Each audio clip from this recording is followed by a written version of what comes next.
So this story is called The Future and Fiddly Bits, and I'd like to explain what fiddly means. According to different dictionaries, it means difficult because of small parts. It can also mean it's complicated or detailed. It can also mean it requires close attention to detail. My husband and I are huge into end-of-life planning. When his grandparents passed away, he was the one that took care of most of the details and the issues. There were so many things that they already had in place, and yet there was a lot that still needed to be done. He spent hours, which turned into weeks, which turned into months, just trying to deal with all the details and work out all of the issues and make sure that everything was taken care of the way that needed to do. It was tiring. He was so frustrated on countless occasions. And in the same aspect, he was mourning the loss of having his grandparents around. And that whole experience triggered a desire in both of us to make it easier for the future person that has to deal with our end of life just a little bit easier. So we dove into making sure that the wills and the power of attorneys and all of the things needed were in place and kept updated so that it would be less stress for our loved ones behind us. And I can't tell you how many questions there are that you have to answer, questions that you never ever thought about asking, and yet they really need to be asked in this time. And it does not matter your age, because no matter how old you are, if it's sudden, somebody has to deal with everything. They have to deal with your bank and stopping all of the automatic withdrawals that are going on, shutting off your phone, dealing with your Facebook accounts. And in the same aspect, they are also dealing with the loss of you, which is a very challenging and sad loss. Now, in our society, it's becoming a little bit more normal to talk about end of life. A lot of people still have this feeling that it's very morbid and we should not be talking about it and we should just ignore it and kind of brush it under the rug, pretend like it doesn't happen. But there's a spoiler alert here. Whether it is a humble meeting with your maker or you're sliding into home saying that was an amazing ride, we all end up there. We're all headed in that direction. None of us get out of this alive. So putting that preparation and that time into making it easier for those after us, I think is a beautiful space to be in, because it lets them know that you care and love them even more. And it eases that mourning. Instead of having to mourn and deal with the stress, they can mourn and things are set in motion. Now, I know it's a heavy subject, and yet I think that there's a way that we can turn this into a very inspiring subject and maybe give ourselves a little bit of a new point of view. So let's ask our questions. When we leave this world, hopefully decades from now, hopefully really long time from now, how would you like to be remembered? And is there anything that you need to change right here, right now, to make that remembrance even sweeter?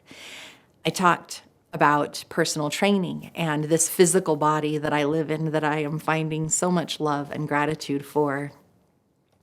My plan is to live very active into my wrinkly old age, to be able to hold my grandchildren and love and tickle and play with them, as well as my great-grandchildren and my great-great-grandchildren. I would love to just be this wrinkly old grandma that's strong and people are just so amazed by.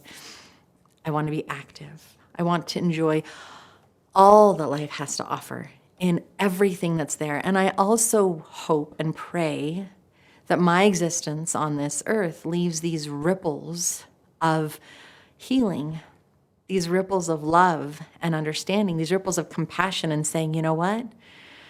My life is better because I learned something from her. I'm more confident. I'm personally a better person. I aspire to inspire all of those people around the world. I want to bring light into the darkness. I want people to be glad that they knew me. And I ask, what can I do today to make tomorrow even better? So I let those honest truthful compliments just roll off of my tongue. I don't just think them. I think them and then I make sure that I express them. That brings a smile to someone's face and joy to their hearts. Just, wow, thank you. And it makes them feel even better than me. I just got to tell them.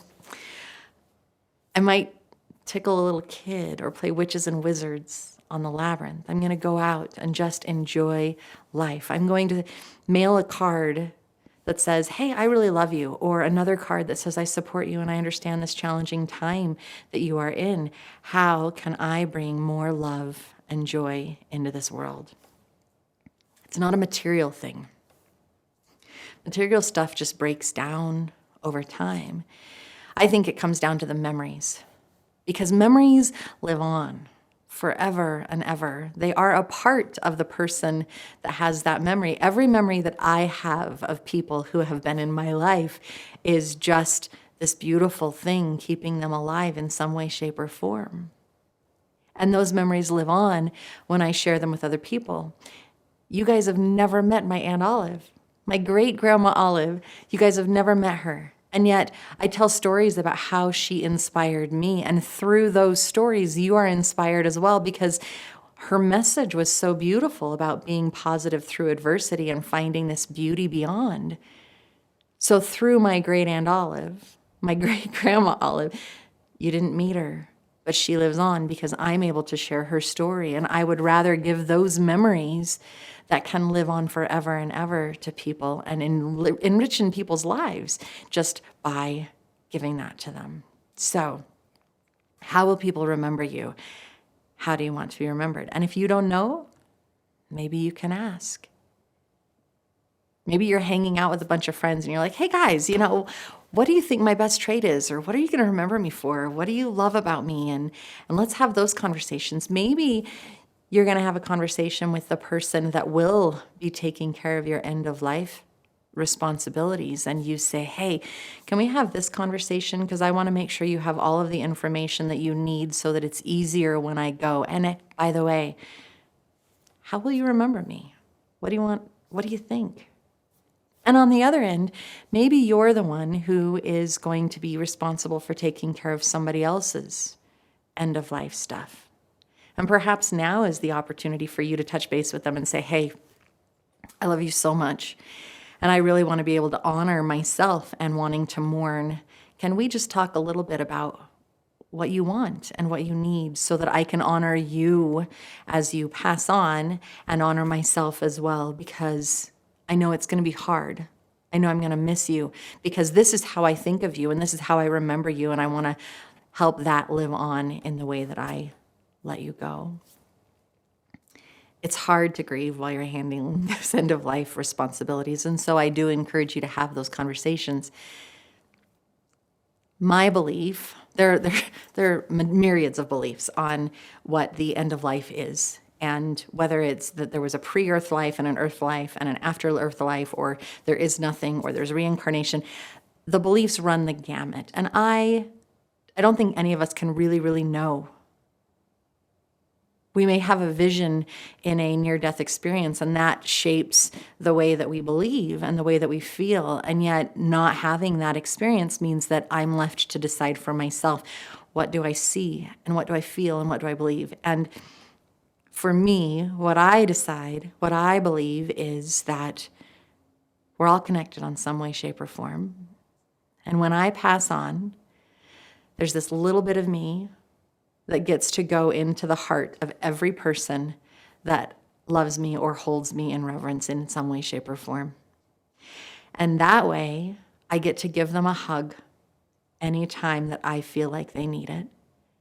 And they can feel me anytime they need that added nudge or help. It means that I have this ability to kind of guide and nurture on your life. I can be one of your guiding lights. I want to believe that.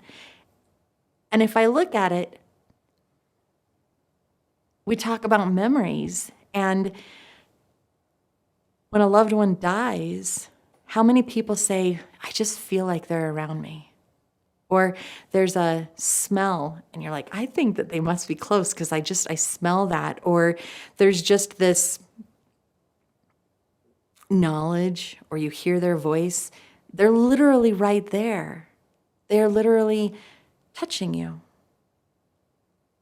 because they love you and you carry them with you. So I want to live the kind of life that I'm proud of.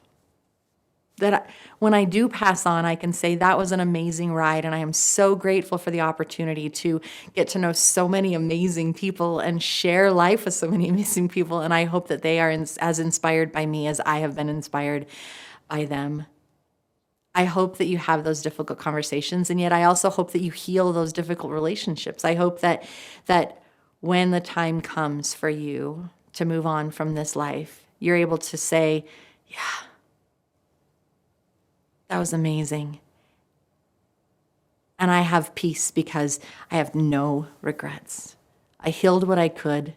I lived the truest, most authentic life I possibly could.